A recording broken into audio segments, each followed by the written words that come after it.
हर हर महादेव। कलयुग में साक्षात विष्णु ही भगवान वेंकटेश्वर बालाजी के रूप में स्थित हैं। क्या है उनके अवतार का रहस्य? माता यशोदा और भगवान वेंकटेश्वर का क्या है संबंध? भगवान श्रीहरि जगत के कल्याण के लिए भूलोक आए थे, केवल 2 स्त्रियों की रक्षा के लिए। इसलिए चुपचाप वे 7 कदम पीछे चले गए। तभी एक भयंकर ध्वनि हुई और वे शिला विग्रह में परिवर्तित हो गए। तभी आकाशवाणी हुई, अब से मैं कलयुग के अंत तक वेंकटेश्वर स्वामी के नाम से इसी रूप में रहूंगा और भक्तजनों की मनोकामना पूरी करना ही मेरा व्रत है। वेंकटेश्वर का अर्थ क्या होता है? वे का अर्थ है पाप और कट का अर्थ है दूर करने वाला, अर्थात वेंकट का अर्थ है पापों को दूर करने वाला ईश्वर। इसलिए वेंकटेश्वर का अर्थ है पापों को दूर करने वाला भगवान। कलयुग में भगवान विष्णु तिरुपति में वेंकटेश्वर स्वामी के नाम से अवतरित होकर भक्तों पर कृपा बरसाते हैं। उत्तर भारतीय भगवान वेंकटेश्वर को बालाजी कहते हैं। भगवान वेंकटेश्वर बालाजी के अवतार धारण करने का कथा प्रसंग क्या है, आइए आपको बताते हैं। हर युग में भगवान विष्णु के अवतार हुए और प्रत्येक अवतार के पीछे एक कहानी है। भगवान के वेंकटेश्वर अवतार की कथा इस प्रकार है। द्वापर युग की समाप्ति और कलयुग के आरंभ होने पर एक बार ब्रह्मा जी ने नारद जी से कहा, कलयुग में सारा संसार अशांति और असत्य में डूब जाएगा। कलयुग में भगवान नारायण ने अवतार धारण नहीं किया है, इसलिए तुम अपने कौशल से ऐसा कोई उपाय करो जिससे भगवान भूलोक में अवतार धारण करें। तब मानव भक्ति युक्त होकर मोक्ष को प्राप्त करेगा। पिता की बात सुनकर नारद जी भूलोक में गंगा किनारे आए और यहाँ समस्त ऋषिगण एकत्रित होकर जन कल्याण के लिए एक विशाल यज्ञ कर रहे थे। नारद जी ने मुनियों से पूछा, संसार की भलाई किए जाने वाला यह यज्ञ साधारण नहीं होता, इसलिए इसका फल पाने वाला भी साधारण नहीं होना चाहिए। इस यज्ञ का फल आप किसे दे रहे हैं? सबसे पहले यह जानने का प्रयत्न कीजिए कि 3 मूर्तियों में से कौन सत्वगुण संपन्न है और कौन मोक्ष फल का दाता है। यह यज्ञ का फल किसे देना चाहिए? मुनियों ने कहा, नारद जी तुम बहुत बुद्धिशाली हो, अतः तुम ही बताओ, ब्रह्मा विष्णु महेश में से किसको यज्ञ का फल देना चाहिए? एक सृष्टि करता है, दूसरा पालन करता है, तीसरा रुद्र मूर्ति है। तीनों में से ही एक दूसरे से कोई कम नहीं है, अतः इनकी परीक्षा कर लेनी चाहिए। इस कार्य के लिए भृगु ऋषि ही श्रेष्ठ हैं, क्योंकि जैसे भगवान शिव का तीसरा नेत्र ललाट पर है, इनका तीसरा तपोनेत्र पाद में है, यानी चरण में है। त्रिमूर्ति में कौन श्रेष्ठ है, इसकी परीक्षा करने के लिए भृगु ऋषि मान गए। भृगु ऋषि द्वारा ब्रह्मा शिव और विष्णु की परीक्षा होगी।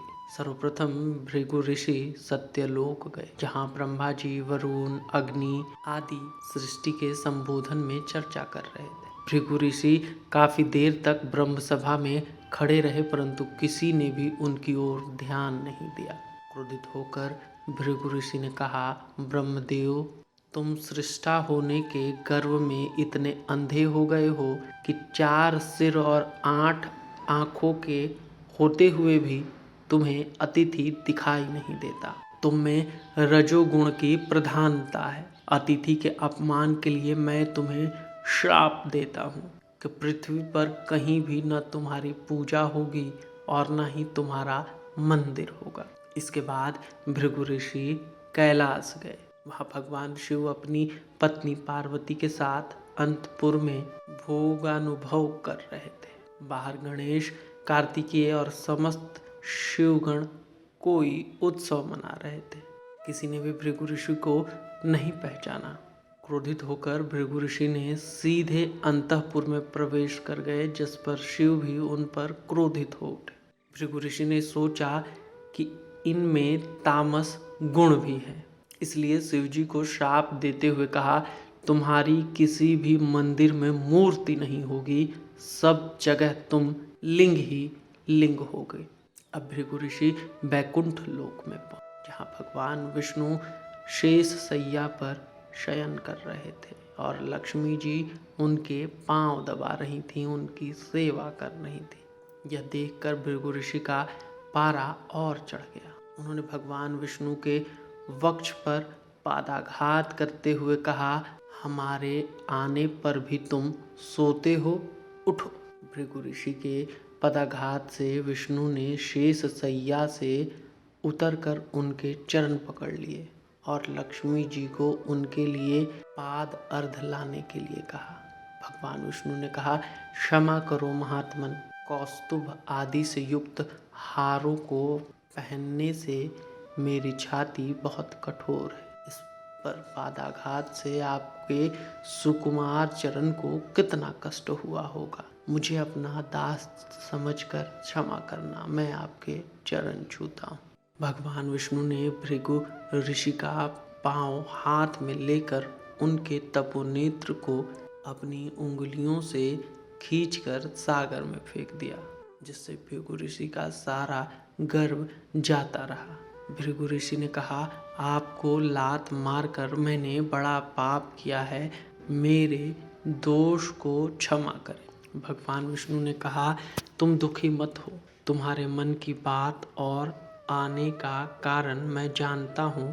तुम्हारे कारण हमारा महत्व संसार में विदित होगा। भृगु ऋषि ने भगवान विष्णु से यज्ञ का फल स्वीकार करने की प्रार्थना की, जिससे उन्होंने स्वीकार कर लिया और भृगु ऋषि ने भूलोक में जाकर समस्त ऋषियों को भगवान विष्णु का महत्व बताकर यज्ञ का फल उन्हें समर्पित करने को कहा। भृगु ऋषि के भगवान विष्णु के वक्षस्थल पर अपने पाद से प्रहार करने को लेकर जब भगवान विष्णु ने भृगु ऋषि से माफ़ी मांगी, इसके बाद, इस घटनाक्रम के बाद माँ लक्ष्मी उनसे नाराज हो गई और उनसे नाराज होकर, क्रुद्ध होकर वो भूलोक में जाने लगी। लक्ष्मी जी के भूलोक में जाने पर क्या हुआ या कैसी स्थिति बनी, विष्णु जी ने लक्ष्मी जी को कैसे मनाया, उनके गुस्से को कैसे शांत किया, ये आपको कहानी के अगली कड़ी में बताया जाएगा। तब तक आप बने रहें हमारे साथ। हर हर महादेव। जय माँ आनंद भैरवी।